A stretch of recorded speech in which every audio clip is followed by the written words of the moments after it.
What is up? What is up? What's going How on? are we? We're good. Happy New Year and stuff. Yes, for sure. Right? Our For sure. first Triple B of the year. And unfortunately, Ryan is not here tonight, guys. Not because he didn't want to be, but because in the little town of Emory where he lives, I guess the main water main for the whole city exploded or something today. And so he is without water and has been without water all day. And so he was like, yeah, we're going to have to call it a night tonight. So I feel bad for him. So want to welcome Woody and of course Lycan. I know Barnalicious is watching as well. Appreciate you guys. Jet Black in the house as well. We have a interesting show tonight. We have all kinds of things to talk about, and just so you guys know, me and Ryan and Aaron had no discussion on what those topics were going to be. Literally, the message was, like Aaron says, we have so much to talk about. I'm like, yes, we do. And we have no idea if those things are going together or not, but it's all right. We're going to go for it. It's going to be great. So Lycan says that Ryan could just drink beer instead of water. I like it. I think the number one thing on my mind right now, yeah. Well, we're post PRI, which in itself was a decent PRI from my understanding. I did not attend. Yeah. Yep. But we've hit on this so many times, but still you have to bring it back up. IHRA is forcing the hand of NHRA. Oh my God, dude, they've bought now, and I got to tell you, like, I knew that they were going to buy more racetracks, a year ago. Memphis? But no, okay. I knew that everybody was telling them to buy it. And I knew that they had some discussion about it at just, should Memphis be on the list kind of discussion. But I'm sorry.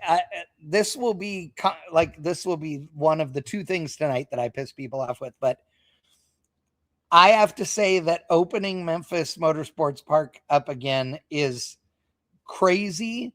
And I don't know if it's crazy in a good way. I think that Memphis, if you just let it go back to the earth, it would have been fine. I agree that it was an awesome track at one point in history. I was there for pump gas drags when it started, all the things. Like, I get it. But dude, that place is so dilapidated. It's almost surprising that it's not better to just bulldoze it clean and start fresh. That's what they're doing. Yeah, well, they're knocking the new tower. I mean, yeah, oh yeah. Well, the tower they had to because it was in such bad shape. And what's funny about that is it made it sound like they had considered saving the tower. I know that the one conversation I had when somebody said, "Oh, that should happen," was they'd have to bulldoze the tower. I mean, that place is worse than Topeka. And they bought that too. The two racetracks in the country that I would have put on my list of do not buys were those two. And I'm going to say that they're never going to let me come announce there now. It's not that I don't like Memphis. I just think it's a crazy idea. Topeka was a better buy only because you draw from Colorado, you draw from Iowa, you draw from Minnesota. There's more of a draw there than Memphis, and there's a lot more racers that need a place to race in Division 5, correct, than they do in Division 4? 3. I think it's 3. Is it 3? Yeah, 3. Yeah, we're 4 and you're in Texas. So okay, so Division 3. The other thing is that and I've never been to Memphis. I'm gonna have to look it up now. I've never been to Memphis, but what I've always been told is if you go to Memphis, you stay at the track, you chain everything up, and pretty much anywhere outside the gates of Memphis International Raceway, whatever you want to call it, you don't go, especially at night. So that's what I've been told. And it's been a number of years since I was told that. Of course, yes. So, I mean, Topeka is a nice facility. Division 2, actually. I was Division wrong. 2. Yeah. Yeah, Division 2. 1, 2. Yeah, that's right. 3 is up north of there. So 2 is down south through Alabama, Georgia. Yeah, it's not Alabama. Alabama is, or wait, no, hold on, let me see. It's got to be like Arkansas, Alabama. Yeah, let me see if I can get a better. Anyways, the map that I pulled up is all grainy, but yeah. So I mean, Topeka, it's been probably 6 years since I've been to that facility, but it was a nice facility from the standpoint of the bones were all there. The only problem you had there was they have the tunnel there. Yes. And any place that's had a tunnel, Bristol, Vegas, they create bumps in the racetrack. And every few years they have to fix the bump in the racetrack because the ground settles. Yep. Now you're in Kansas, it freezes, you get upheavals, you get everything else. That track twists and turns like no other because of permafrost. So there's an issue there. But I mean, the bones there were in much better condition than Memphis. Oh, yes. I would say that, so historically speaking, and if you're just joining us for the show right now. Too. Oh, yeah. But if you guys are just joining us for the show tonight, thank you so much. We appreciate it. We're talking about the whirlwind of purchases that IHRA has made.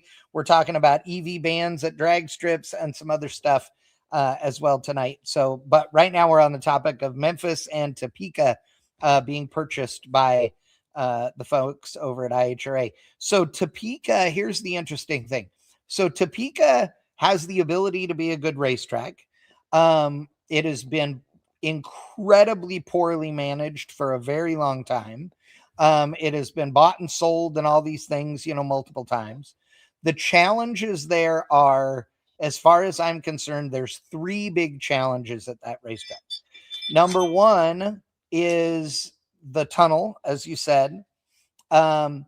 Number 2 is the fact that at Topeka, if you are a spectator sitting in the grandstands, you are, oh my God, it has to be 50 feet further from the guard, from the wall of the racetrack than you are at your average racetrack, because there's a road race course there and the straightaway goes in front of the grandstands between you and the drag strip.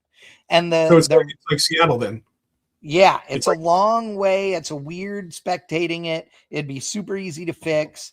But so those are the 2 big things. I will say that Topeka, and I wished I didn't know this, but because of the circumstances why I was there, but the showers, like they had a whole building of showers at Topeka. I'm assuming it's there. It's at the far end of the grandstands.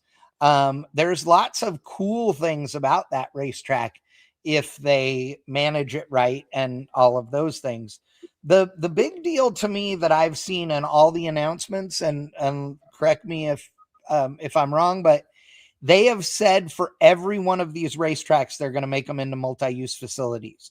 So that for music and other event stuff. Have you seen that in all their announcements as well? I've seen it in a majority of their announcements is that they want to make a multi-use venue out of it, which, I mean, he's a businessman, which makes sense. I mean, you want to get all the money and revenue you can out of a piece of property. And we'll just take, Kansas, for example. You're not going to race there from November until April at least. Okay. Right. So, I mean, Memphis, you might be able to squeak something in earlier. Memphis is still pretty north. But any of these venues that they can put a skid pad on or, I've been preaching this for years. Racetrack owners, and it's when we had Jay Livingston on, they need to diversify. They need to diversify because that's how you make money. And it's when it's just what my good friend Mike used to say, mailbox money. Okay. Where basically you're just getting a check for a lease for a weekend, and it may be from the local sheriff's department so they can run pit maneuvers. I mean, it's mailbox money. It could be you put up Christmas lights for them to drive through, and you charge an entry fee through it. I mean, now Topeka's not a big city, and it's a little bit out of the way, so that'd be a little bit far fetched. But I mean, there's so many other things you can do there.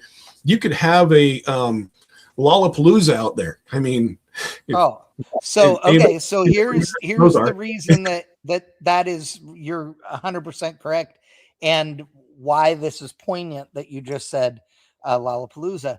So at Las Vegas Motor Speedway, there's the oval track, there's the drag strip, there are multiple road courses inside and outside the facility. There's a short course off-road racetrack. There is a paved oval and a dirt oval, among other things. And with that said, and all of the events that they have going on there all the time, right? Every single day, something is going on there. The local police forces do motorcycle riding training there. They have an area that is set up as a city with fake building fronts and shipping containers and all this, and the police train there for hostage and an elevated situation responses, et cetera, all these different things. And then on top of that, they have meetings, they have, company get-togethers, they have driving schools, they have all these things. But I'm telling you, they have Christmas lights thing that you cruise through. There is a huge percentage of the events that happen there every month that are not automotive related. And with all that said, their biggest event of the year is called EDC, Electric Daisy Carnival.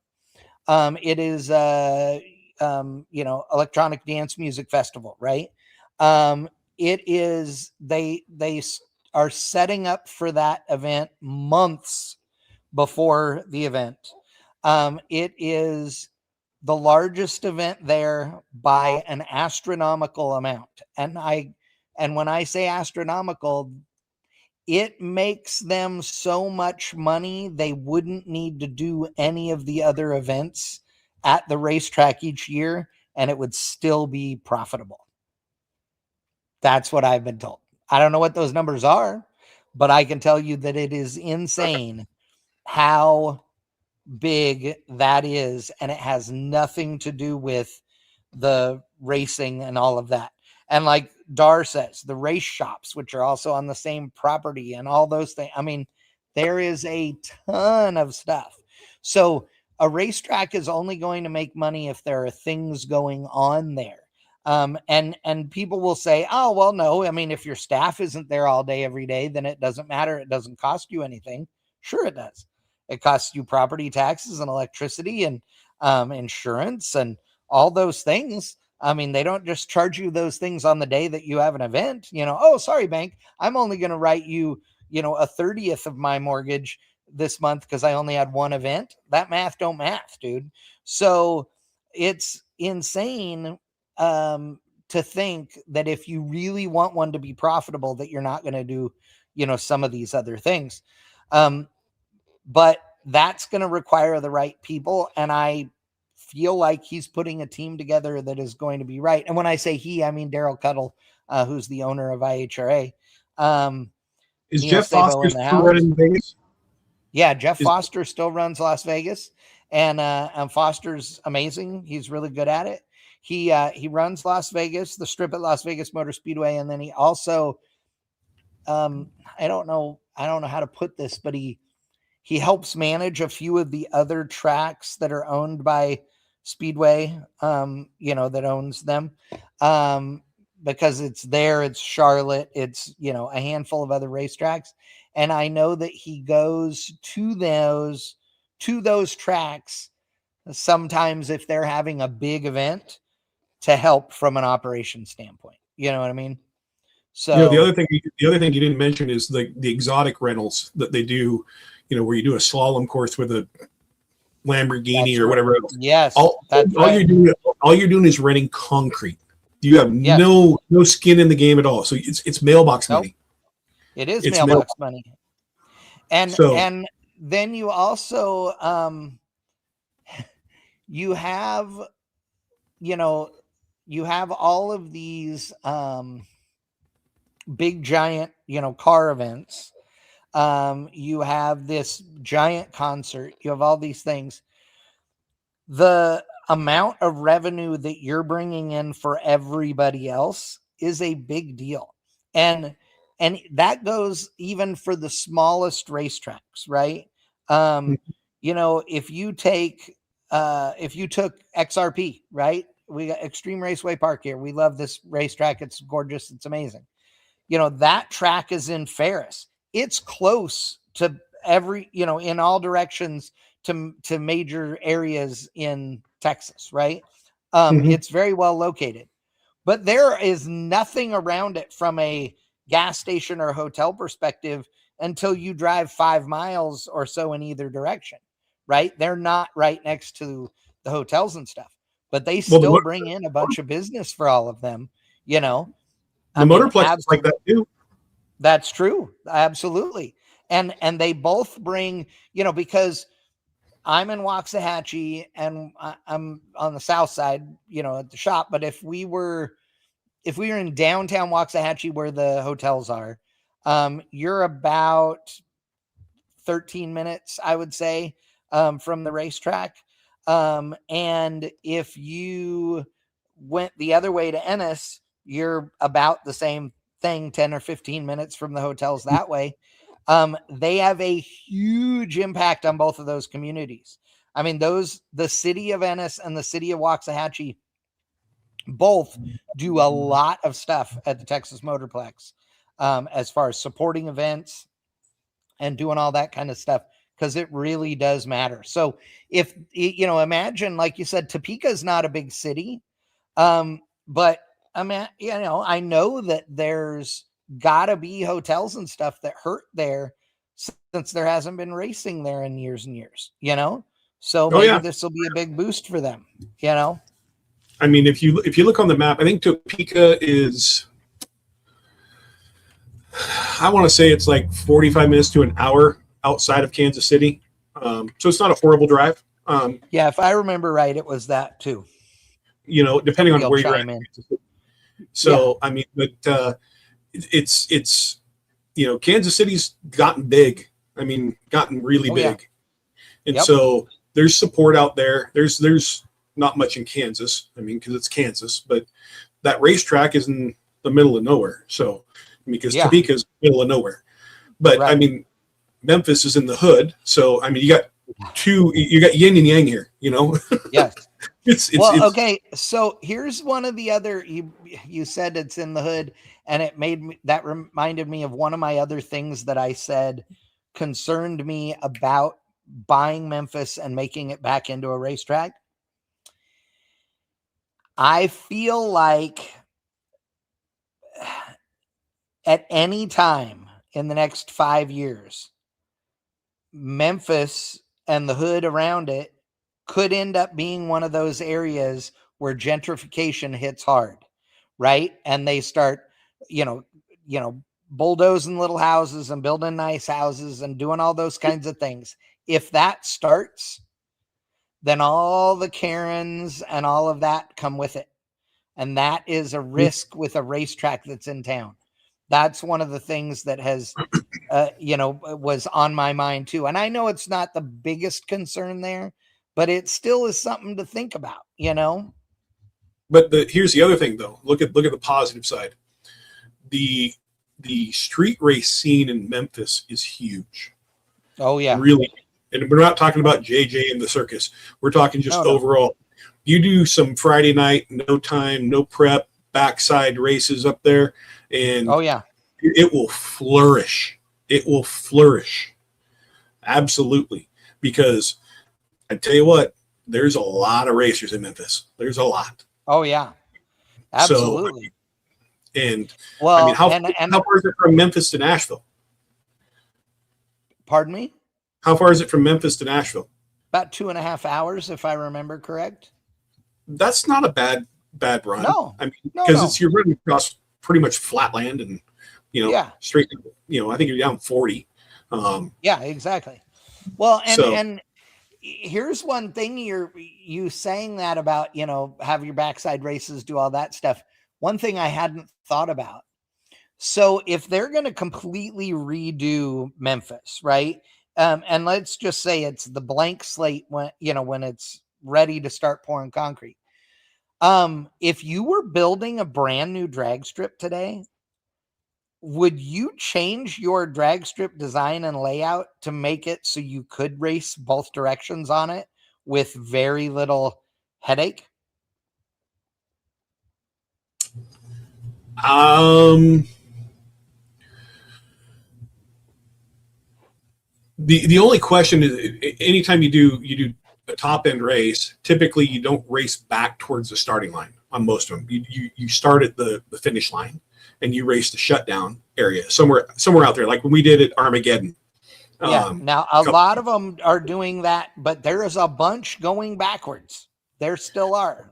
Yeah. so what all you would have to do then, Chad, in my mind, okay, Yeah. is you would have to make a staging lane on the top end. Yes. Okay. So I like that. So I would do like a couple of lanes, quote unquote, or an area that would make sense for lanes for the top end. I would also do a turnout on the drag strip that was like halfway down the racetrack on the actual, racing surface, so that you could open that to be your turnout, okay, on a backside race, because that way cars weren't driving all the way onto the actual starting line and around, and you know what I mean? Like Mm-hmm. it could make it more of a return road than, otherwise. That was one of the things I was thinking about, because I know that they did do a backside race at Topeka one time, and it was a big pain in the ass, because by the time the guys got off and around and through into the pit, and to get all the way back was so far, you know what I mean? Okay. So yeah, I think one of those things would be cool. I would also probably do a little bit different lighting, so that you could light the finish line a little better and stuff, if that was going to be your starting line, going back or whatever, you know what I'm saying? Some of that Mm-hmm. kind of stuff. But and I'd probably wire it to put a tree down there. You know what I mean? If you wanted Why? to kind of do. I mean, why not? I mean, and the other thing I thought of is, I mean, simple grandstands. Maybe they're portable. You tone Yeah, down. They make grandstands on wheels. So exactly it. you can tone down. See, I've got some grandstands down there. That'd be a good thing. I mean, the other thing that in NHRA doesn't do this. Very few tracks, even NHRA, have stands all the way to the finish line. Yeah. And so where's all the, I won't say chaos, but where's all the excitement normally in a drag race? It's at the either finish at the line. start or the finish. I mean, that's it. That's not in the middle usually. So yeah. So And if agree. iTrade's going to go 8th mile, which I have no problem with 8th mile at all. No, but they're going to go 8th mile. They need to extend their stands down to the finish line. Yes, they need, if you're an 8th mile racing organization, you're saving a lot on grandstands, compared to a quarter mile, if you're gonna run them all the way down. If it were me, I would probably do grandstands to about 750 feet or so. Yeah. That's what I would do, so that there are some people that would be watching the cars from the front cross, and you know what I mean? And because I remember, when I was a kid at Pomona, the grandstands went all the way to the finish line. And there were people that were finish line people, and then there were people like us that were starting line people. And it, depended. But I also remember when it used to be fun to sit at the finish line with fuel cars and stuff, because when a funny car popped the chute, God, 20 years ago, I mean, it was like a shotgun blast. It was like pow when they hit. It was awesome. Well, now they have all these super soft chutes, and so they don't make any noise anymore. So it's not. Well, they don't hit as hard either. I mean, Yeah. If you've ever, that's if you what I ever, mean. They just don't hit. Yeah. If you ever driven a car that didn't have a soft open chute from like Stroud, makes them, you get, an old Simpson chute and you throw that thing. I mean, you'll look at your nuts after you throw that chute. I mean, it hits hard, especially if you have a little bit of a head crosswind. I mean, you'll just, I mean, it hits hard. The other thing that I thought of, and I think for the entire no prep guys need to do this, and even Pro Mod Series, I think, needs it, is we need to start looking at what they did at the ADRL, which is the overseas drag racing league. Yes. Arabian Drag Racing League, yes. And put some catch fences up. Yep. They're going so fast now that NASCAR's had them forever. It saved people's lives. I think it'd be a good thing. And yes, I saw laughing at Midwest Paint and Metal. Yeah, it's Cotton. Cotton's making me laugh. Cotton is like, no, they should be 783.635 feet. Smart. My brother Cotton. I haven't talked to him in a long time. Dude, well, you know what? You're going to laugh at your old haunt, Aaron. At PRI, I ran into Cotton and we were standing there talking, and here came Newbern. They were signing autographs with Lutz. Lutz came up too, and so the three of them were sitting there, and we're all talking, and we're shooting the shit, and we start laughing because then we realize there's a line of people waiting for. I mean, there wasn't a line when we started talking, but then a line of people started. It was funny. We're like, oh, I guess you guys should do the thing you've been hired to come here and do, and so we were laughing about it. It was hilarious, but we had a good time. We caught up. It was good. It was good to talk to those guys. Newbern seems really happy, which makes me happy. And Cotton's always happy. Cotton's the best. So yeah. As long glad you're here. As long as he's eating chicken. Jesus. The fun thing at PRI was that the underlying thing in the drag race community was, oh my God, what's NHRA going to do about IHRA, or what's NHRA going to do about that? It was crazy. The amount of attention. But what they did was a minor response. It was like putting a Band-Aid instead of putting on a tourniquet. Oh yeah, absolutely.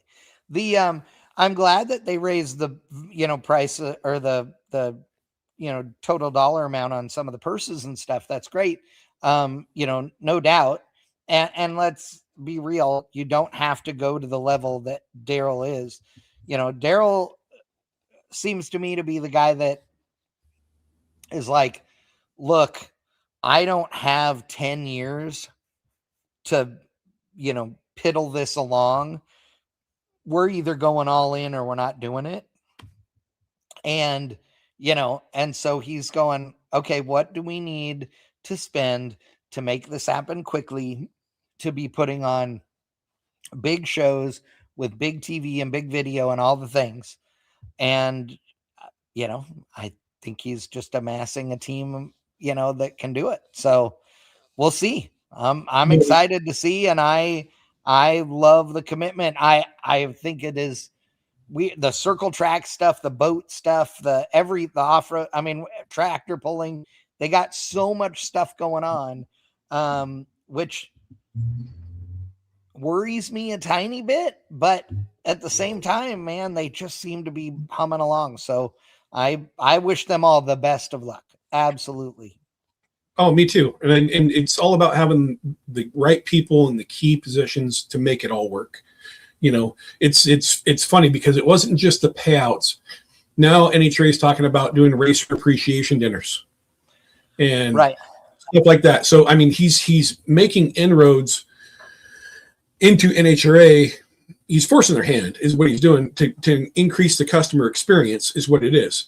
And good, NHRA is because having to cover the customer, which is the sportsman racer. Yes. And you're right. He's forcing their hand, but good.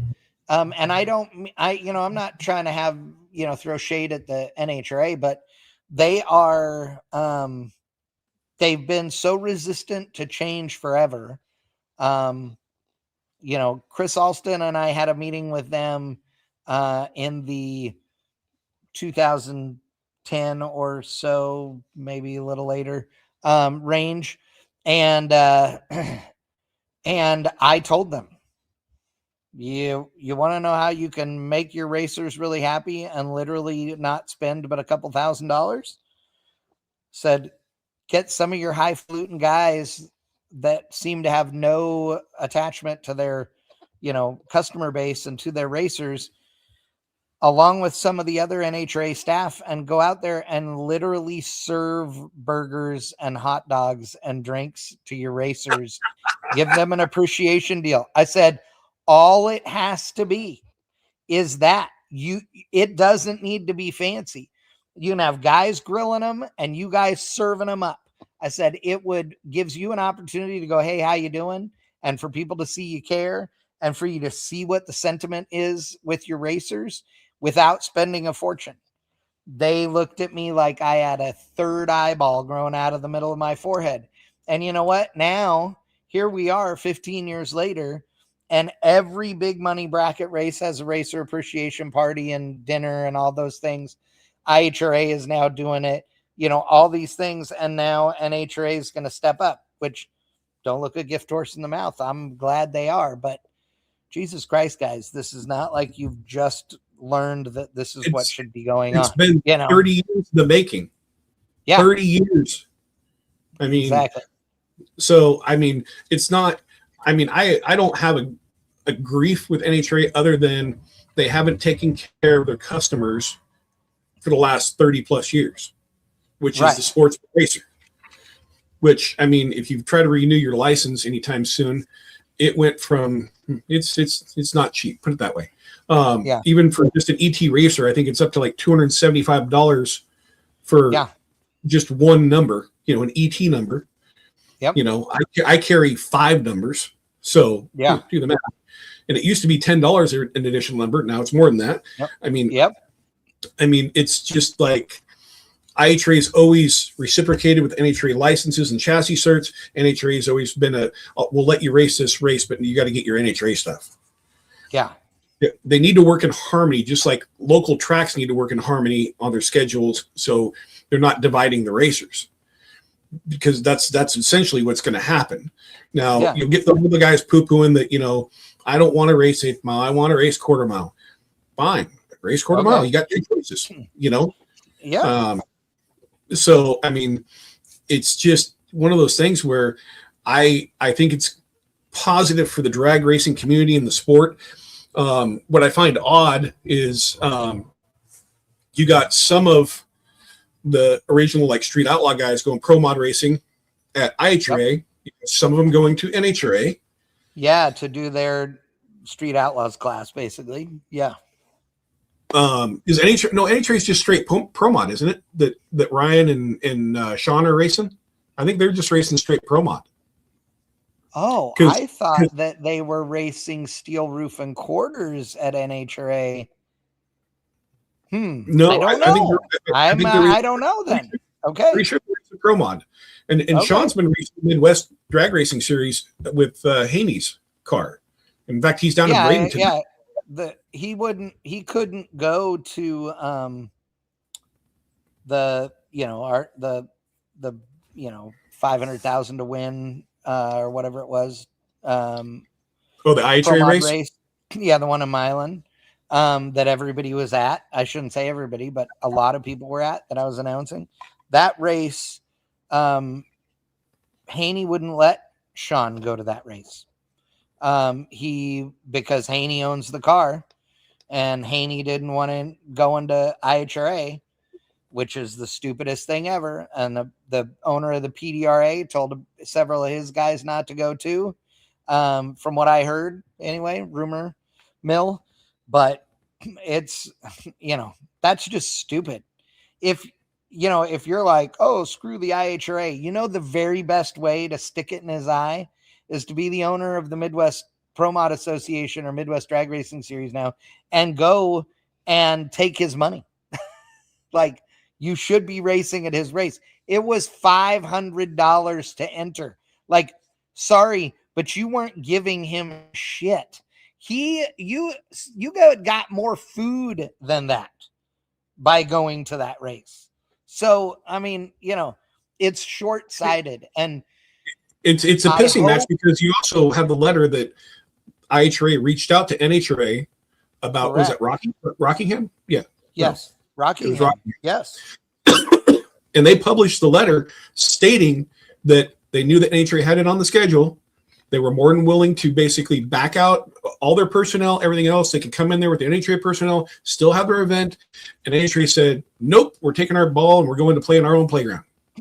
And did you hear that Maple Grove, when they bought Maple Grove, it's keeping an NHRA national event, from what I understand.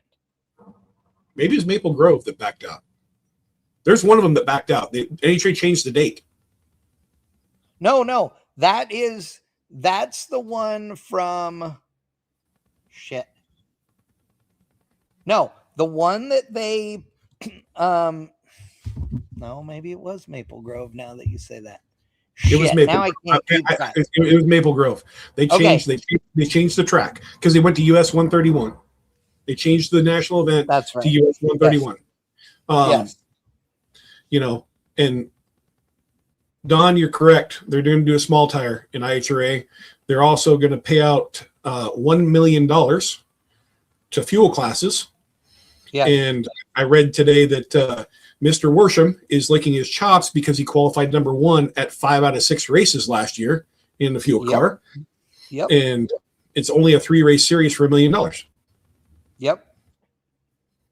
So, I mean, and here's the other part of that, though.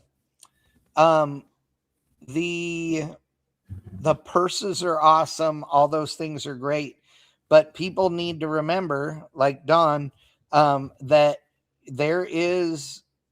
it's not just one class, right? Like, they're running a bunch of classes. In fact, there are some classes that they have on their list of classes they want to be running that this year they didn't have cars in a few of those classes.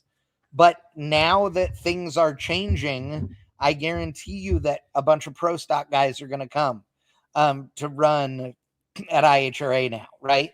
I know that the Mountain Motor Pro Stock guys, those guys went from having like 5 to 7 of them at each event to really stepping it up and, had another 25 or whatever that came to the last event. So there's a lot of growth that is going to happen because people were thrilled being at the races. So that's a good thing. It is. I think that's all good. And I think it's good for drag racing. I hope that NHRA can, quit being a bitch about some of this stuff and that they are looking at this going, look, this is good for all of us, right? It doesn't, all racetracks benefit from racetracks doing well. When was the last time NHRA bought a track? Not sold a track, but bought a track? Like Indy or National Trail or one of them back. I mean, that's been a long time ago.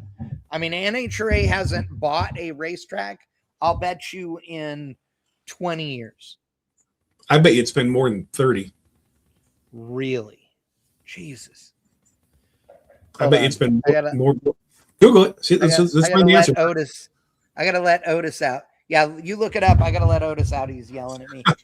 I'll look it up. I mean, it's just, anytime somebody wants to invest in racetracks and open racetracks, that's a good thing for everybody.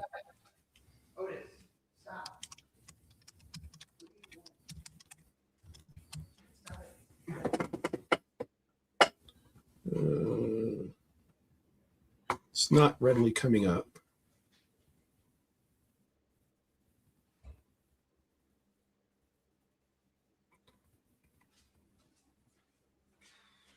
Yeah. It's a long time ago.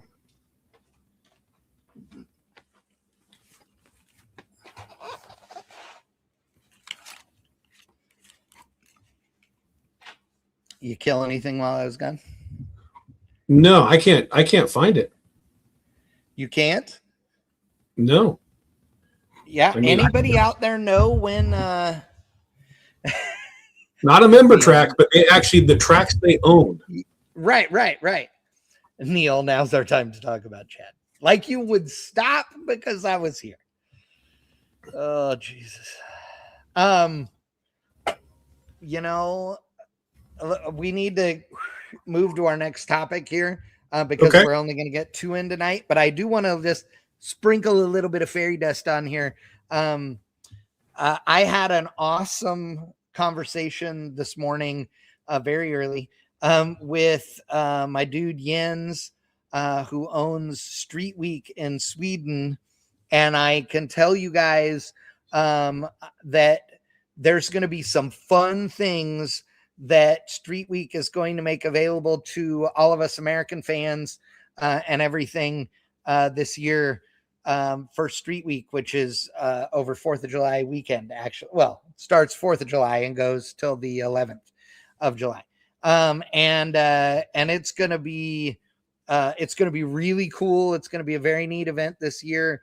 And like I said, we're going to have an opportunity to see stuff that we've never been able to see from Street Week before. So it's going to be cool. So I will keep you posted as there's some more stuff, but you guys are going to have some opportunities to be involved in some neat things. So yeah, so stay tuned. Spectre Racing says probably National Trail 30 years ago. Was National Trail 30 years ago that they bought it? I mean, it could be. I know it was a long time ago. It just didn't feel like 30 years, but it probably is because I'm old now. Okay, so next thing we're going to talk about. Man, Orlando Speed World made a big splash because they banned electric vehicles in their entirety from racing there at their track again at all. And I'll read you the announcement that they made, and then we'll talk about it. So it says effective immediately. This was January 8th. Orlando Speed World Dragway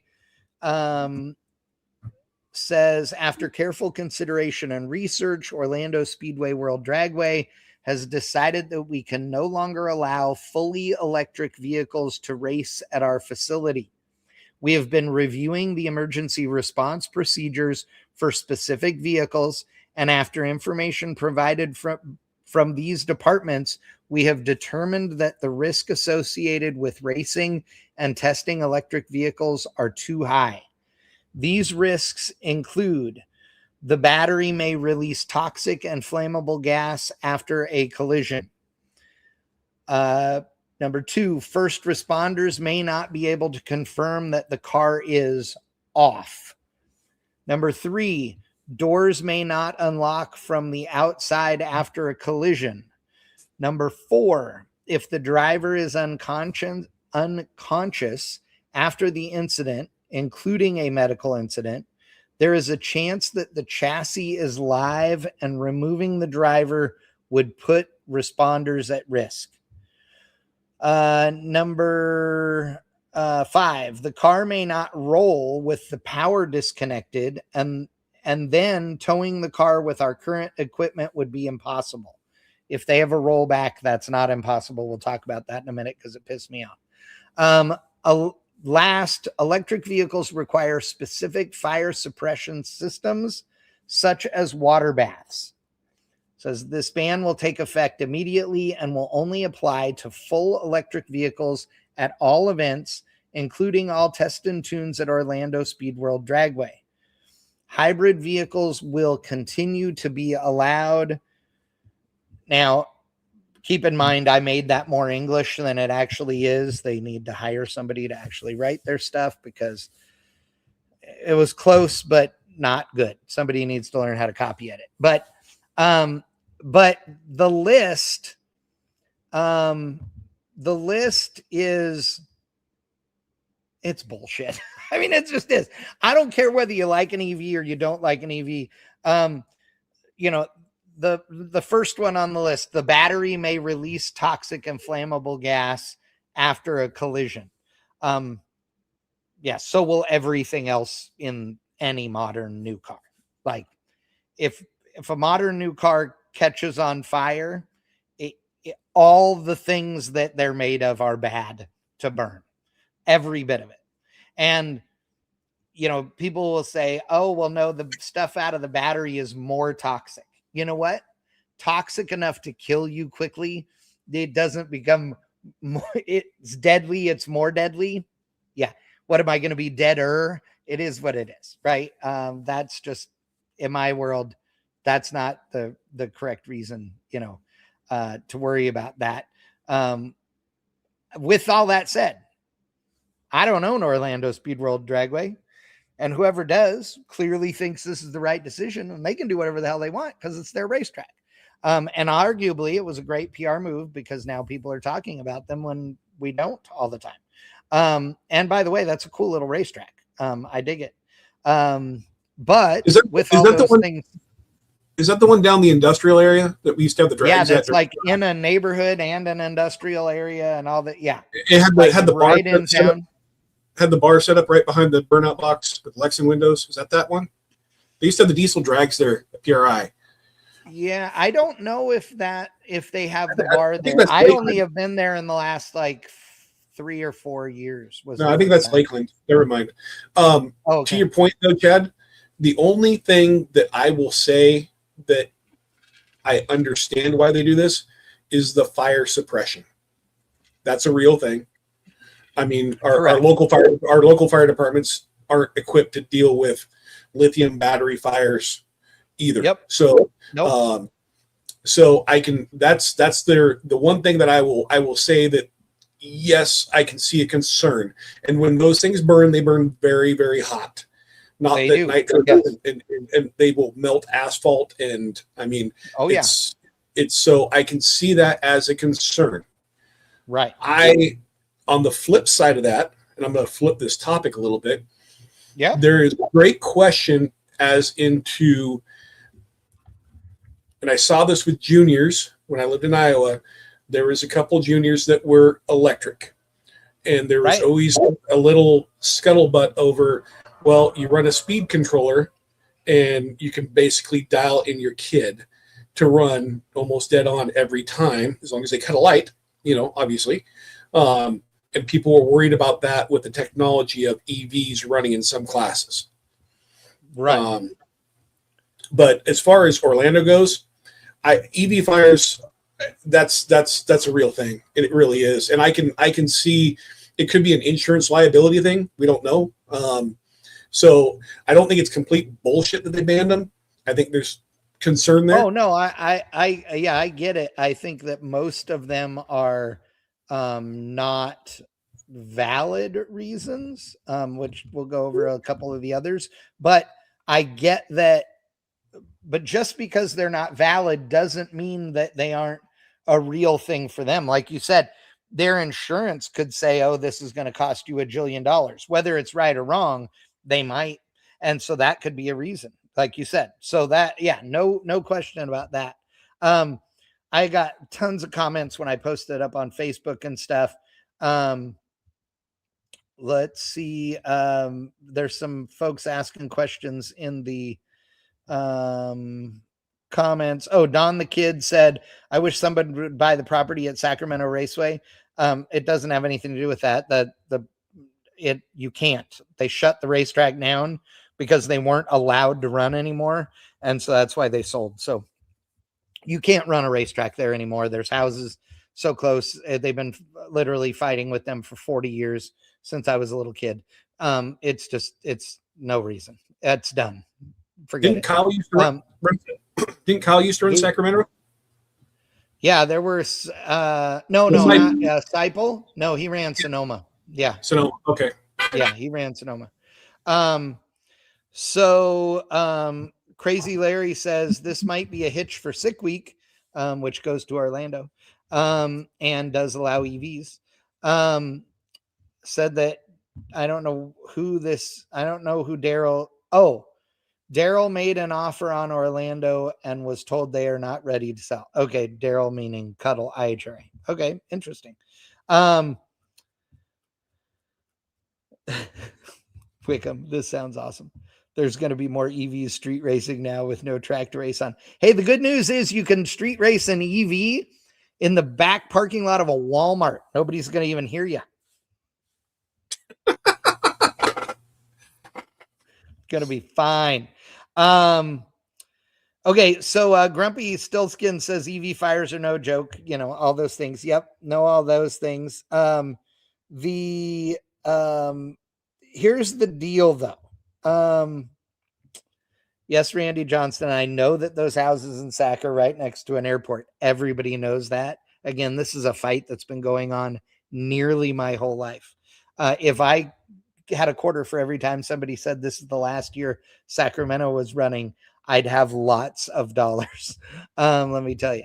Okay, but here's the deal with some of the things on the list here. So fires, absolutely a real deal. We understand that.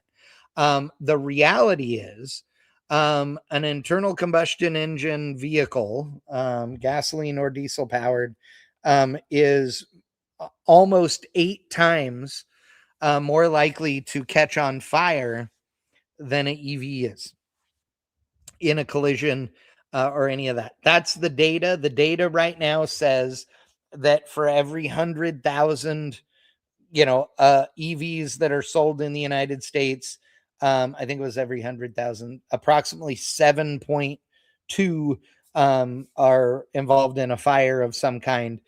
Meanwhile, internal combustion engine vehicles are 54.8 per 100,000. So again, it's almost 8 times more likely that an internal combustion car is going to catch on fire. Now, that doesn't mean that the fire is as nasty. I get that, but we have to remember those things. First responders being able to confirm that the car is off is a concern to them.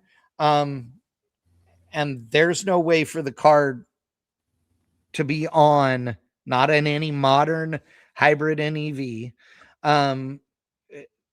There's no way for you to not know. It's just not possible. Because what they're talking about is that the battery is off, so it's not going to shock you. And that's just not a problem in a modern EV. It just isn't. The doors may not unlock from the outside after a collision, i.e. every car made since 2013, that has power locks. Like if I have a crash in my car and the doors are locked and you're on the outside trying to save me and I don't reach over and unlock the doors, you're going to have to break in. That's not, every new car, the doors automatically lock, no different than a door not opening after a crash in a normal race car vehicle. You rip it open or whatever else. Here's another point though, Chad. Yeah. You remember when diesel drags first started getting really big, and then they had some wrecks, they were blowing up motors, and the Jersey walls, because they're 4-wheel drive Dodge Cummins trucks, and so they'd hit these Jersey walls or these barriers and they'd push them a lot of ways. And so then it was like there was a big pushback on diesel drags. Hey, we can get a runaway motor. What happens if a turbo impeller comes out? So then they had to run a bullhorn, or they had to have a straight pipe out the top. So the safety will evolve. But there's still the concern of a lot of tracks. If you run a 4-wheel drive, we'll just say a Dodge Cummins 12 valve with compound turbos, and you break a tie rod and you go careening into a wall, you're pushing that Jersey barrier over 20 feet. Yeah. With 8,000 pounds. So, I mean, there's concerns for everything. There really is. Oh, yeah. I agree. And I don't want to, here's the funny thing about it. Again, it's Orlando, Speed World Dragway's decision. I'm not going to bash on them about it. Like I'll never would say, oh, fuck those guys, they shouldn't do that. Like, not at all. It's not about that. But for me, it's more about the misinformation, right? There's a lot of things that people, say, like, for example, the other day on the news, there was a report and it was talking about, the OEs are getting away from electric vehicles, because customers don't want them. And, the report said 65% of Americans say that the next new car they purchase will be, powered by gasoline or diesel. And only 7% of America says that their next vehicle they buy will be electric. Well, 7%, I mean, right? Like, that's shit, right? Unless it was less than 7% before, which it was, by the way. The last time that they did this survey, which was in 2022, I believe, only 5% of Americans said they would buy an electric vehicle. So if 7% says they will now, that's a shit ton of electric vehicles.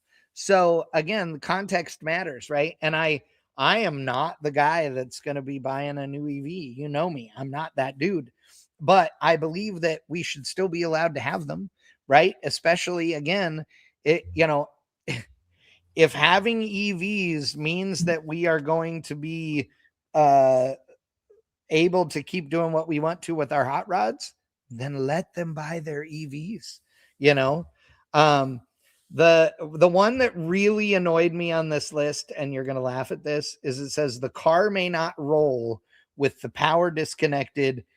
And again, I'm making this into English. And then the towing of the car with our current equipment would be impossible, is what they're saying. So I have no idea what tow equipment they have at Orlando Speed World Dragway, but I'm going to just assume that they have a rollback like is present at every normal drag strip usually, right?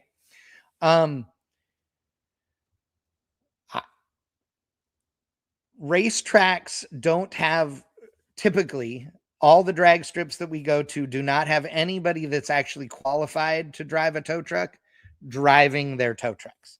And I say this because every one of us has been at the track and the tow truck comes down and you're like, oh my God, how long is it going to take you to load this piece of shit on this thing with one strap and get it the hell off this racetrack, right? It's because people don't know what they're doing, right? If you had an actual tow truck driver there, they know what they're doing. And I say this because I grew up with a family-owned towing company. Okay. I can load any incapacitated, not rolling vehicle that you can legally haul on the flatbed. So no, not a 25,000 pound truck, right? But anything you can legally haul on the back of a normal flatbed rollback tow truck, I can load it with all four wheels locked with, I mean, even just water would work, but ATF engine oil, glass cleaner, spray dish soap, I mean, literally anything. I mean, realistically, even small sheets of plywood, anything that will make the tires slide on the incredibly slippery when wet deck of a tow truck.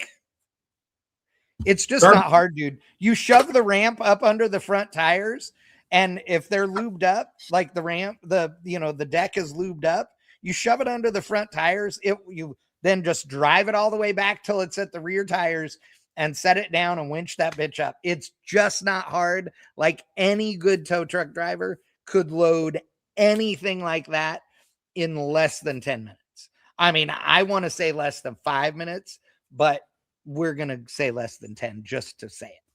But you should yeah, train the crew at Las Vegas Motor Speedway. I know I should train the crew at every racetrack. Honestly, I always keep my mouth shut about that usually, but literally, I mean, dude, just hire a real tow truck driver. Here's the thing people don't understand about tow truck drivers.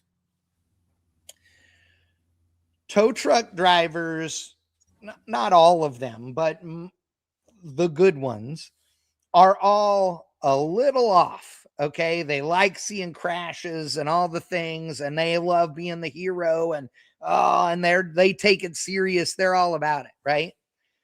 So if you said to a guy, hey dude, do you want to be the official towing company of, Chad Motor Speedway? You get to sit right next to the starting line the entire race, every race. And then you get to be the guy that goes out there and drags broken race cars onto your flatbed and gets to be the stud. Dude, every one of those guys is going to go, pick me, pick me, pick me. I mean, they want to do that. Like, it would not be hard to have real tow truck drivers helping. I mean, look, every circle track race as a kid at San Jose Speedway, I think it was Cohen Towing that was out there, and those tow truck drivers loved being out there for the sprint car races. They used the wheel lifts to lift sprint cars up in the air. They pushed them, they shoved them, because they all had push bumpers then. Remember when tow trucks were real trucks, not stupid tow trucks now that are all pretty? Oh, it was way good. Yeah, seriously. So okay, Star Fox, but then you'd have to clean up fluids on the track or not? Nope. Maybe a drop or two, okay? But let's just say, for the sake of argument, it was 2 puddles that were a foot square. I guarantee you that those would be cleaned up and ready to race on quicker than it's going to be if we sit there and stare at this Tesla all day long, because nobody can figure out how to tow it. You know what I'm saying? So, Crazy Larry Jr. says, another concern, these modern EVs are 5,000 to 6,000 pounds. That can stress a track that is built for, well, I don't know what part of the track you're talking about stressing. But if you're talking about the walls, potentially, yeah, I can see that. That goes with what Aaron was saying with the trucks. Let's see. Spectre Racing. To tow an EV, you got 4 wheels off the ground, you damage the electronics. It already wrecked. Who gives a shit? Yeah, exactly. Not my problem. And to tow an EV, all 4 wheels have to be off the ground. Okay, so hold on. Here's the other part, right? So yeah, if you drag it up onto the rollback, all 4 wheels are off the ground. That's no problem. Boom. But here's the other part. Even if you don't have a rollback, I mean, have none of you ever seen a wheel lift tow truck going down the road? And then it also has 4 Dollies. little wheels on each side of the towed bed sitting there hanging with little chrome hubcaps on them. Have none of you people seen how those work? All you do is slide those under the back of the car and it lifts the wheels off the ground, and then it's on 4 wheels, and then they wheel lift the front and drag her down the road. I guess here's the thing. Apparently the people that think this is hard have not done enough research by watching enough repo videos on YouTube, because let me tell you that none of that shit matters. Yeah. I used to ride around with my uncle, and he drove a tow truck, had a push bumper on it for the local dirt track. I mean, old school Ford, winch boom, straps, strap lift. I mean, that was before the wheel lift. So, I mean, there's plenty of ways to do it. There is. Yeah. And, oh yeah. And I mean, it's even, you look at tracks now, when a rear end breaks on the starting line, they all got, lifts for the rear tires to get them off the ground, skates so they can get them off the track. It's the EV thing. It just, to me, it comes back down to fire is all it is. I mean, And I'm willing to bet it's an insurance thing. I'm willing to bet, Yeah. and Florida's a big insurance problem. That's true. They do have a big insurance problem because they decide to build shit where hurricanes happen. So the whole state is, anybody that insures anything in that state is the tightest margins, you know? So yeah, I feel, I feel like that's bad. Oh, Star Fox. Yes. So, Is that the ones that side load? Yes, exactly. I know exactly what he's talking about. Yes. Yep, that's an awesome point, dude. Yeah, because you guys have cool stuff. I do like Wickham's suggestion too, because he's a heavy equipment guy and I'm a forklift guy. So we're both on the same deal here, which is a wheel loader with 15-foot forks.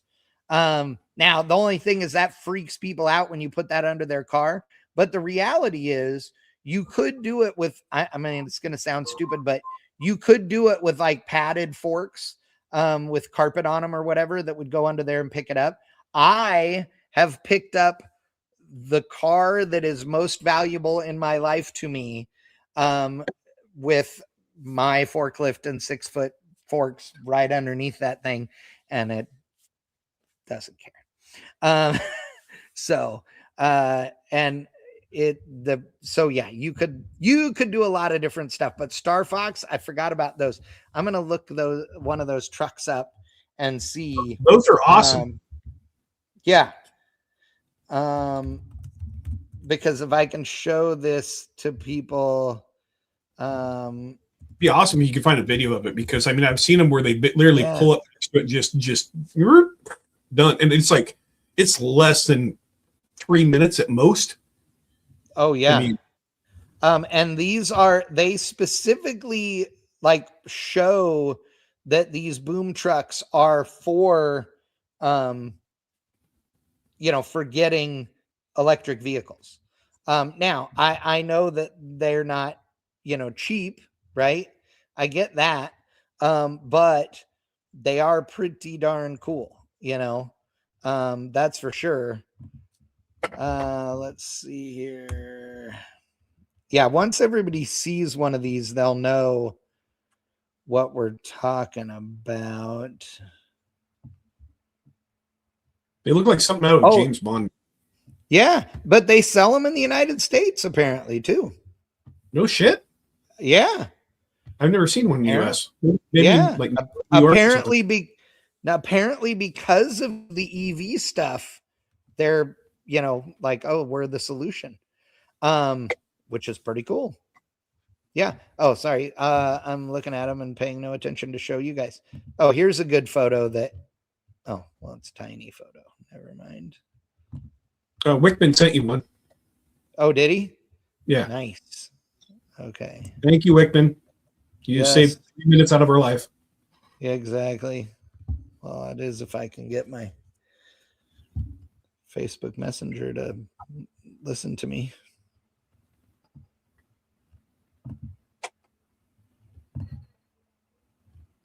Or not. Or not. Here we go.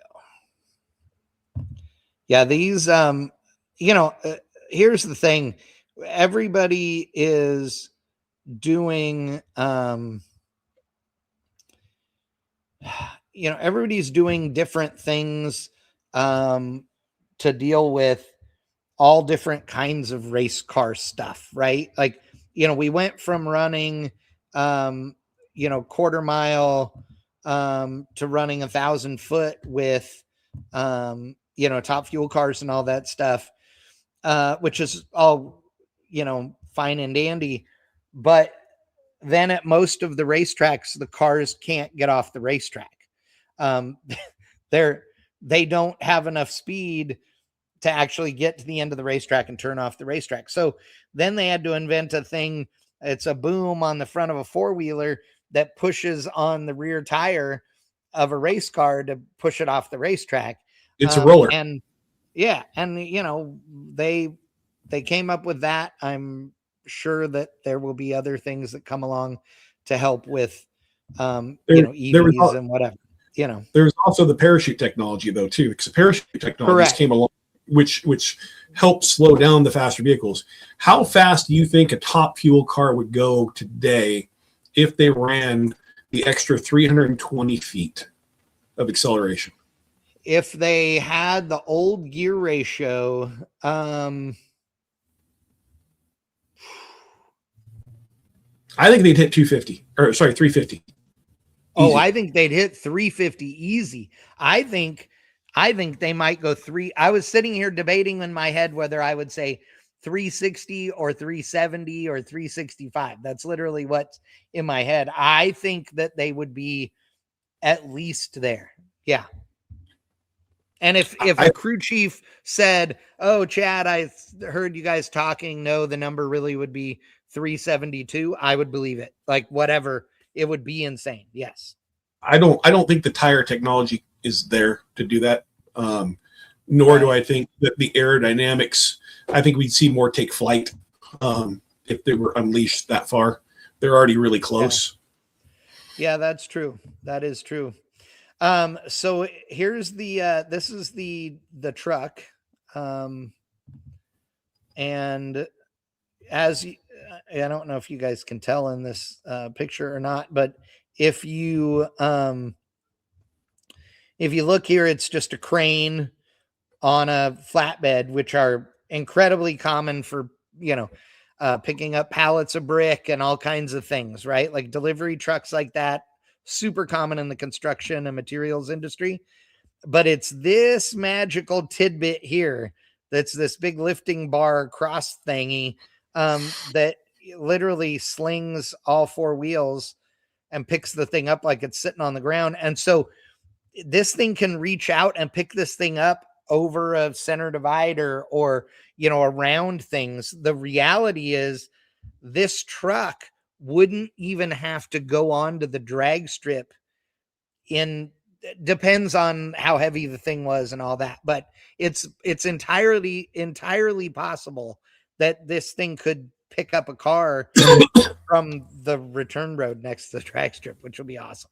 Yep. And I think that, as Wickman says, the boom telescopes, it goes way out. The only deal is the load and, which direction you're pulling from, but it's pretty cool. It's got hydraulic stabilizers for the bed. So, yep. Oh yeah. Yeah. And it's, Ralph 100% says boom lift like container weight bias. I don't know what that means, but I yes, I've seen these kinds pick up containers for sure. The hook requirements tech inspection. I don't know what that one you're talking about either is, Ralph. I will say that I've been telling Mel Roth for years at Streetcar Super Nationals that he needs to have a tow point requirement on all of the small tire cars now, so that they can easily hook a strap to them, because some of these cars are such a pain to get off the racetrack that literally there have been times where we've had to send their pit vehicle down to hook the push bar to them to push them off the racetrack, because there was no way to hook to the car and no way to get the roller under the back of it, which is just stupid. So when they went to push bars instead of holes in the roof into the roll cage, they ruined it. The smarter solution there is you got all these four-wheelers, right, with the rollers and everything else. If you don't want to use the roller, why not just put a push bar on the front of your four-wheelers at the track? Right.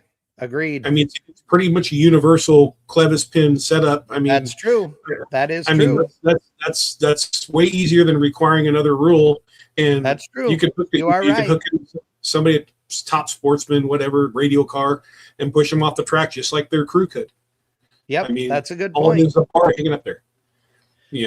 Crazy Larry Jr. says you can see the ram stabilizers at the fuel tank and behind the rear tire. I am well aware, Crazy. I can see those. That doesn't matter. Physics still says that if you were to put the boom straight out the side of that truck and extend it all the way, it's going to be able to pick up significantly less weight than if that boom was aimed straight out the back or maybe even straight out the front, but for sure straight out the back, because the leverage on the chassis is different. So well aware of the stabilizers, that still doesn't change the fact that there's still only so much you can lift in various directions. It's just like a crane. So yeah. Wickman saying that one of those trucks could carry a dragster or a funny car. Oh, easily. I mean, a dragster, like any sportsman chassis dragster is literally one strap through the hoop of the roll cage and lift that thing up. You'd need somebody to hold the nose of the dragster to keep it level, and that'd be about it. Yeah, be pretty easy. I think that in the long run, I think that EV drag racing is going to get more popular. It already has grown in popularity, huge amounts. And whether you and I are the customer for an EV or not, the won't even own reality, right? But the reality, though, is that there are a lot of people that they make sense for, and who love them, and good for them. I'm also not a fan of diesels. I mean, I would love to own a couple of random, diesel models that I'd go, ooh, yeah, I'd own one of those. But honestly, there's probably as many diesels that I would buy as there are EVs. So they're really not any different to me. I don't like that EVs are so quiet and some of that stuff, but some of the other creature comfort stuff is cool. I don't like that, current diesels require all that dumb shit, and otherwise they smoke and all the other things. So, it's 6 of one, half dozen of the other. I'll take my gasoline, please. If you have a clean tune on a diesel, it doesn't have to roll coal. I mean, I agree. I agree. Mine makes 550 and can tow my 40-foot gooseneck without a problem, and it doesn't. Maybe an occasional puff here and there, but I'm not getting the road and none of that bullshit. Right. I mean, I don't that whole roll call thing. I like the torque of a diesel. I'm a Cummins fan because I've had one. I've driven it for 322,000 miles. Nice. I love my truck. But I mean, it's one of those things where I cannot see a world where I own an EV. I took my wife's car in to get serviced, and because it's under a service contract. So we take it into the dealer, and one of the things that was irritating is they give you a loaner, right? And they give us an EV as a loaner, right? And I'm like, just I don't like you. I like the sound of an engine. I mean, whether it's a diesel or a gas motor, I like the sound of an engine. I'm a hot rod guy. Here's the one thing that this car did, and I won't say the make and model of what it is, but it had massaging seats.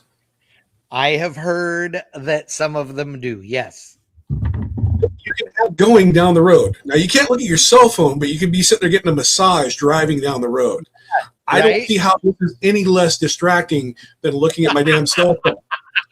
Because I was like, oh, this is awesome. Oh, wait, there's a red light.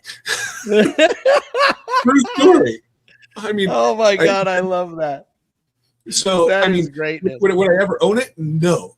But I mean, it was like, I've never been in a car with massaging seats. And it's, of course, they always give you a loaner that's more expensive than what you're getting serviced because they want you to upgrade. Oh, yeah. Oh, and yes, of course. I'm like, no, I just can't do it. I gotta hear the engine. I want to hear the turbo. I want to hear that my vehicle's alive. Is basically it. Yeah, I'm with you, and I think that I'm a fan of exhaust cutouts. Okay, for a reason. Right. Well, but I think that when you have these EVs that'll run as quick as a Plaid does, and the Rivians, and I mean all of them, they're all fast. All of them are fast. Even the lowest performance Tesla is still fast compared to a lot of stuff, right? And I know that all new cars are faster than all the old cars. I get all those things, but you're seeing more and more people that are out there, racing them. And there is a lot of technology that is coming along to help, with to make EVs a little more enthusiast friendly, I guess is the way I would put it. Making them fast, all of those things, making them cooler. I mean, a Rivian, there's a lot of neat stuff in one of those trucks. I mean, they're great, right? It's not for me, but it's, but make no mistake too, I'm not stupid enough to not realize that some of that psychology in my brain too, that says I wouldn't want one of those, is probably protective measure because I can't afford any of those things either and never have. You know what I mean? So did you see the Motor Trend article that came out this week where the ZL1 XR, something like that, went sub 2 seconds to 60 miles an hour? Yeah. Sub 2 seconds. Yeah, I've got it. No, I had it. I lost it. Yeah, it went 1.68, I think, to 60 and ran 865. It is the quickest production car available today. It was on a prep track with factory tires. Yes, right. Which is fine. That is still freaking amazing. I remember when 0 to 60 in 4.5 seconds was awesome. Oh yeah. Like Ralph 100 says, unbelievable fast with a small tune. And you're not wrong. I've said for, literally decades. Since the C4 Corvette came out, I've said that, when they started putting LT1s in them, I've said that there is no supercar on earth that the Corvette can't keep up with 10 grand in mods or 20 grand in mods, right? Which makes it still a fraction of the cost of all the other supercars, right? And I've said that for years and years and years. The current Corvette is a genuine supercar in every way, right? There are, a ton of people that said that a C7 couldn't be a supercar because it had the engine in the front, and that, couldn't be a thing. If it isn't mid-engine, then it's not can't be a supercar. Well, but Ferrari's a supercar with the engine in the front. Well, that's true. Yes. So, but either way, you look at a new Corvette and any C8, any of the offerings of them are a true supercar, with or without modifications, right? Now, it doesn't mean that they're faster than all of them, although now, because they have so many different offerings, they are quicker and faster than, a bunch of them. It's insane. It's absolutely insane what you can do. And keep in mind that one of the fastest, EVs, or one of the fastest Corvettes, is the E-Ray, as well. That thing is the not high performance Corvette, is what everybody looked at it as. That is not the case. That thing, the front axle being electrically driven, is 100% just to be a power adder, and or to drive out of your neighborhood without pissing off your neighbors early, and or to sneak back home late at night without waking everybody in the house, by driving in neighborhood mode, which will only go like 30 miles an hour with power to the front axle. So you imagine the ZR1 though in the Nürburgring. Oh, dude, yes, I can't wait to. They haven't tested it there yet. I can't wait. Right. Oh, I know. It's going to be one of those cars that continues to like just stun everybody, I think, right? Think about this thing. So, if you take this new ZR1X, and you look at these numbers, right? So, this thing ran 867.5, and yeah, it did 0 to 60 in 1.6 or whatever. I am on the Chevrolet website right now. And it is a $243,760 Corvette. Okay. So it ain't cheap. Apparently they start at 209. Now,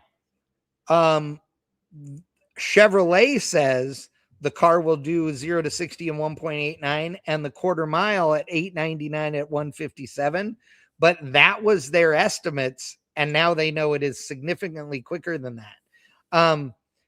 But if you did not know, this thing has the E-Ray front end under it as well, right? Oh, really? Yes, it is electric as well. It is hybrid. So this thing has, the traditional engine that makes 1,064 horsepower, 828 foot-pounds. It's got charge air coolers and electronic wastegates and all the things. Okay. And it's, twin turbo and a flat plane crank and all the stuff, right? It's got all the things.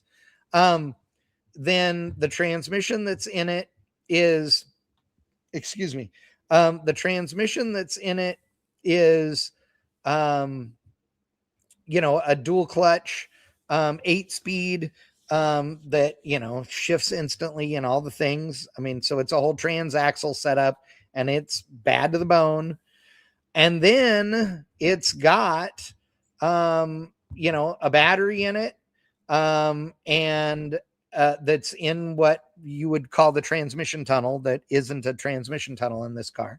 The reason that every automotive journalist, when this first came out, and every civilian was like, why would they have a trans tunnel when it's all in the back? Why didn't they make it flat? It was like, really? Are you guys all that stupid that nobody thought that they were going to put batteries and hybrid this thing? Come on. They said it from the get-go. Nobody was joking about that. So that whole thing is filled with battery and charger, etc. It's only a 1.9 kilowatt, battery. It's not that big a deal. Okay. The battery in it is 26% larger than the one in an E-Ray. It is completely self-charging from the engine. It has no plug-in ability or any of that. That's not what this is about. It is just a power adder unit. And it runs only the front wheels. It's all computer controlled. So that's how the all-wheel drive works. And it adds 186 horsepower and 145 foot-pounds of torque. So, it has the EV only drive mode. You can go up to 45 mile an hour for 4 to 5 miles. So as they put, allowing for quiet operation to discreetly move your car or exit your neighborhood when needed. So, yeah. You know what that does? That allows you, if you engage that EV mode and say you're on a road course, the power out at the front pulls you through the corner. Correct. So I was saying in Nuremberg. It turns out they did run it at Nürburgring. It's on the Chevrolet site now. It says that they took 3 Corvettes and 3 drivers with one mission, which was to achieve record lap times at one of the most grueling tracks in the world, Nürburgring. Follow the Corvette team and engineer drivers Aaron Link, Brian Wallace, and Drew Cattell as they push the Z06, the ZR1, and the ZR1X to their limits at the Green Hell. The ZR1X went 6:49.275. So 6 minutes, 49.275 seconds. Damn. Yep. And there's, video and stuff on the Chevrolet website. Go to Chevrolet.com. Dude. Yes. It is pretty impressive. So you're looking at 1,200 horsepower. I mean, that's bad to the bone, dude. That is bad to the bone. I don't love the new Corvette body style, but to be fair, I didn't like a C5 or a C6 or a C7 either until they got older. I don't know. I like a C6. I don't care about a C5, but I like a C6. I like the new ones. I like the C8s. I'm not built to drive one. But at the same time, I don't have the pocketbook to drive one. But that flat plane crank. Oh, yeah. I mean, that thing when it revs is just sweet, sweet music. The only thing to me that sounds almost as good is a tuned up Coyote. I will give credit there. A Coyote motor sounds just, I mean, it just sings. I mean, as long as they have the right exhaust on them. Yes, exactly. I agree wholeheartedly. But Wickman says that is 1 minute faster than a new Porsche GT3R. Ooh, somebody's pissed. Porsche GT3R, dude, that's a new car that I would own. I would want a GT3 RS normally, but yes, I would. That's one of those that if I won the $1 jillion lottery, like a brand new Porsche would be on the list, the short list of what like cool sports car thing do I buy. I almost guarantee the GT3R costs more than that Corvette though. Oh, that's a good point. Let's do some checking. Okay. Let's do some checking, Okay. Porsche GT3R. No, not RS. R. There we go. Is a customer-focused, high-performance race car based on the road-going 911 GT3 RS. Okay. Let's see, what does one of these cost at racing.porsche, blah, blah, blah. I'm accepting the cookies, dude. Oh, well, that's the Porsche only makes 565 horsepower. I mean, don't get me wrong. It also only weighs 2,500 pounds, actually about 2,800. That's amazing. And it is still rear wheel drive. Damn, it's sexy too. Oh, the Corvette copied the hood on it too. I like it. That is pretty damn cool, but it does not say how much one is. It does not allow you to do that, but let's see what a regular GT3 RS costs, because then we'll have an idea at least.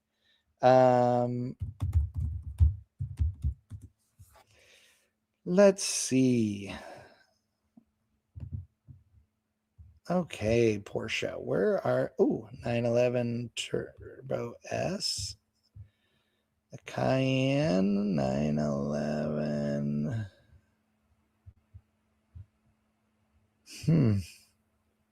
Wickman says what's the 718? That's a thing. That you see, Wickman said it starts at over 400K. Oh, no way. Wow. And you get your ass waxed by some Americans building the car in fucking Kentucky? That is not okay. Oh, okay, hold on. Here's the so the GT, I'm looking at the just brand new regular, cruising model Porsches. The GT3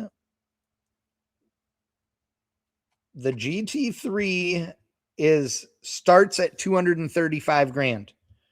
So wasn't that the same as 243,760 for this super well-equipped Corvette. So the same price, or maybe the GT3 is a little more money. It does 0 to 60 in 3.2, has 502 horsepower and goes 193 mile an hour. Oh, the GT3 RS starts at 250, goes 3 seconds 0 to 60, 184 mile an hour, top speed 518 horsepower. I'll take a Corvette. Yeah, I think I will too. I might take a 911 Turbo S Cabriolet though, because I like a convertible a lot. It's a good looking little cars right here. All right. Okay. You ready to wrap this up? Let's win some lottery stuff and buy ourselves some Porsches and Corvettes and go out and have some fun with them. Yep, ladies and gentlemen, thank you so much for joining us tonight and being interactive. We appreciate it in the chat. Hopefully Ryan is getting his water fixed. Yes, tech tip. I forgot about tech tip. I don't think I've done this one before. If I did, I apologize. So when you're setting your alignment on your race car or your street car at home, like I do with chalk and boards and everything else, yep. Instead of having to roll it back and forth, you put trash bags underneath the front tires, and they will slide on your concrete floor to re-level it, so you can remeasure without doing a lot of back and forth moving. I like it. That's a great idea. That is a good tech tip. I didn't know that one, and I like it. I learned it from a circle track racer, so yeah. I love it. I do know that Rob McGregor for years, all he did was take two. He did aluminum because it's just easier, but 2 squares of aluminum, like 1 foot squares, under each front tire. And you do 2 of them, and you just put wheel bearing grease between the 2 of them, and then they slide. You know what I mean? Yeah, like the professional turn plates. The trash bags work perfectly. I mean, I was going to say that's so cheap and easy, you know? And you can still use the trash bags afterwards, by the way. Yeah. Well, yeah. I mean, a contractor bag under each front. I think that's a great idea, dude. I like it. I like it. That's Spectre Racing says it sounds stupid, but it isn't stupid if it works. Wickman says Walmart cookie sheets. That is a good one too. I've used that. Trash bags are cheaper. Yeah, exactly. That's awesome. Star Fox says, I thought it would be an EV towing tech tip. That's sorry. All right. Appreciate it, dude. Thanks, Aaron. Good talk as always. Have a great one. Are you playing golf tomorrow? No, I got so much work. I mean, my camera doesn't move, but yeah, my golf game, you right now in the shop. My golf game is suffering greatly because I have to work a lot. So I'm glad to hear it. Remember, if you're looking for anything rear end related, hit them up, TexasPrecisionPerformance.com. And it doesn't matter what you're building a rear end for. He's going to have what you need or advice or both and be able to get you set up. But you better get in line because apparently there's a lot to work on. I'm only 10 deep right now. Oh, nice. Perfect. There you go. Give him a call. Tell him you heard about it on the podcast. Absolutely. All right. Thanks, Aaron. Have a good night. Everybody, ladies and gentlemen, we'll see you next time. See ya.